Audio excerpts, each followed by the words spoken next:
विकसित भारत के विराट संकल्प को पूरा करने के लिए एक मजबूत नींव का निर्माण करेगा।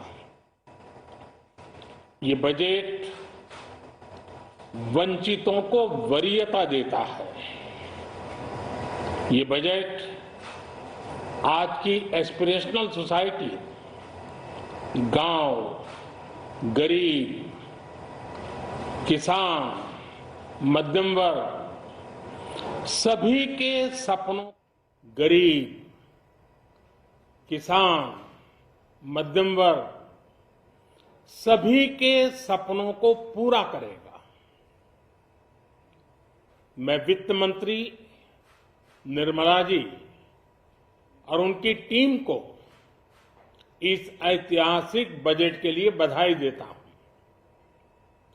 साथियों, परंपरागत रूप से अपने हाथ से औजारों और टूल्स से कड़ी मेहनत कर कुछ न कुछ सृजन करने वाले करोड़ों विश्वकर्मा इस देश के निर्माता है।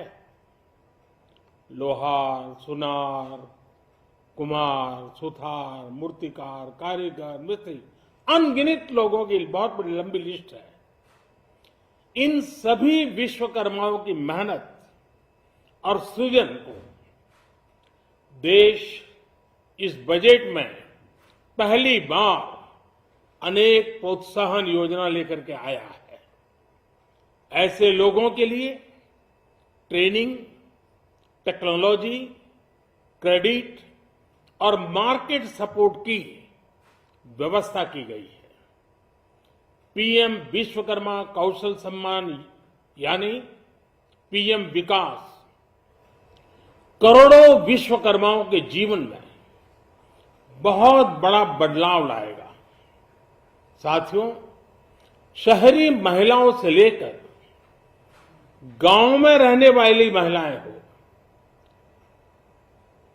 कारोबार, रोजगार में व्यस्त महिलाएं हो या घर काम में व्यस्त महिलाएं हो, उनके जीवन को आसान बनाने के लिए बीते वर्षों में सरकार ने अनेक विध कदम उठाए हैं।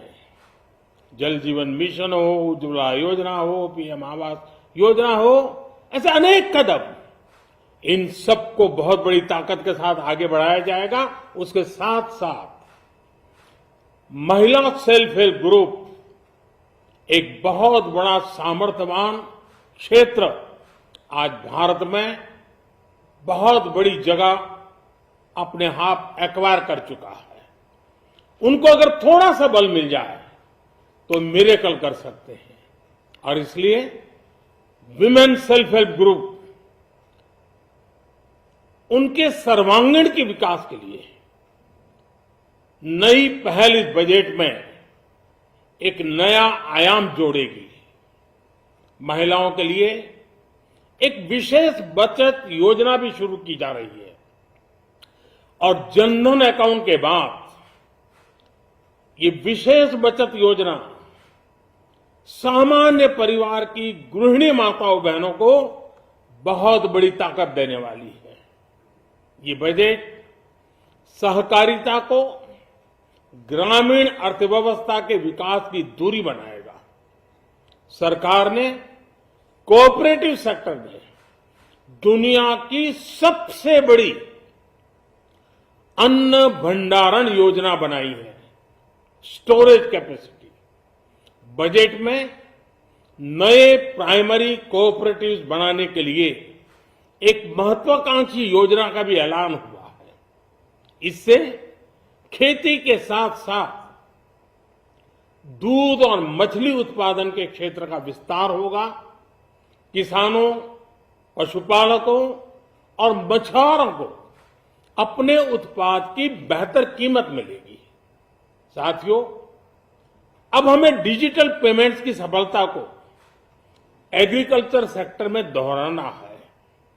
इसलिए इस बजट में हम डिजिटल एग्रीकल्चर इंफ्रास्ट्रक्चर की एक बहुत बड़ी योजना लेकर आए हैं।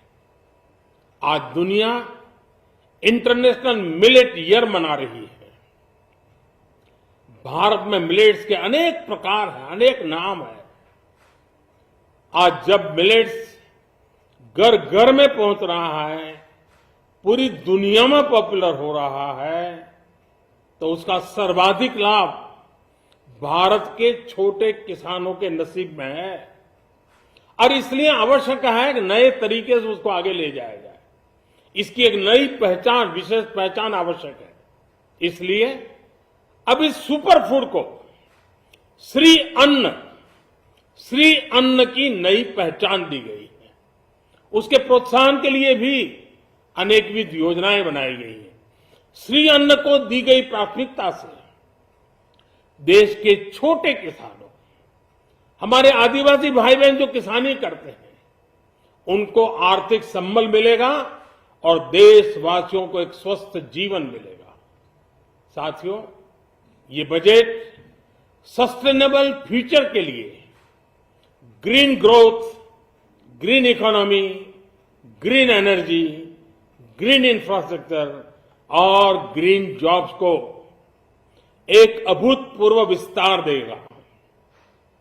बजट में हमने टेक्नोलॉजी और न्यू इकोनॉमी पर बहुत अधिक बल दिया है। एस्पिरेशनल भारत आज road, rail, metro, port, waterways, हर क्षेत्र में आधुनिक इंफ्रास्ट्रक्चर चाहता है।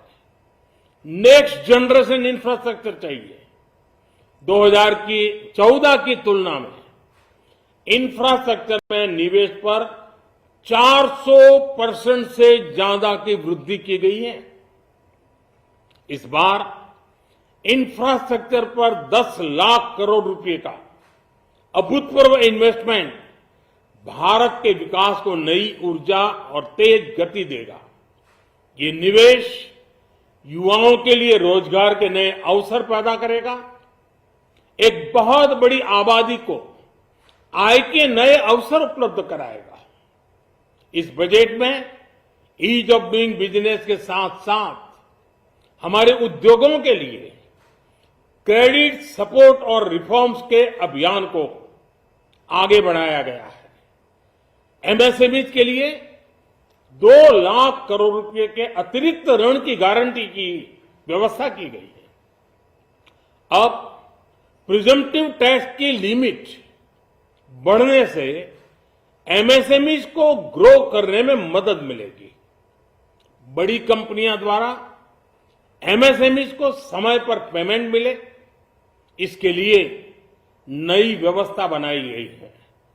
साथियों, बहुत तेजी से बदलते भारत में मध्यम वर्ग, विकास हो या व्यवस्था हो, साहस हो या संकल्प लेने का सामर्थ्य हो, जीवन के हर क्षेत्र में आज भारत का मध्यम वर्ग एक प्रमुख धारा बना हुआ है।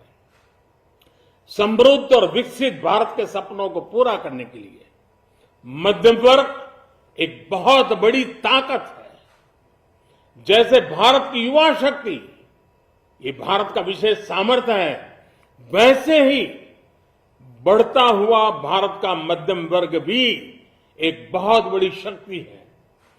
मध्यम वर्ग को सशक्त बनाने के लिए हमारी सरकार ने बीते वर्षों में अनेकों निर्णय लिए और ईज ऑफ लिविंग को सुनिश्चित किया है।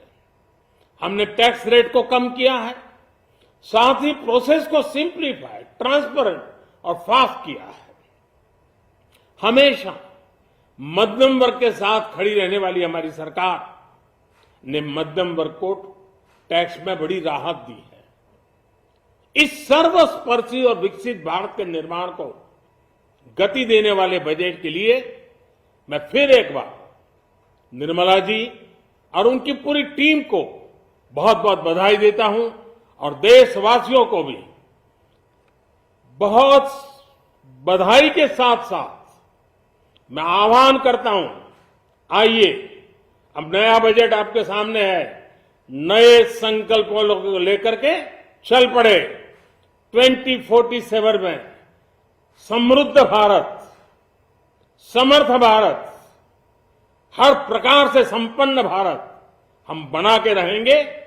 आइए इस यात्रा को हम आगे बढ़ाएं। बहुत बहुत धन्यवाद।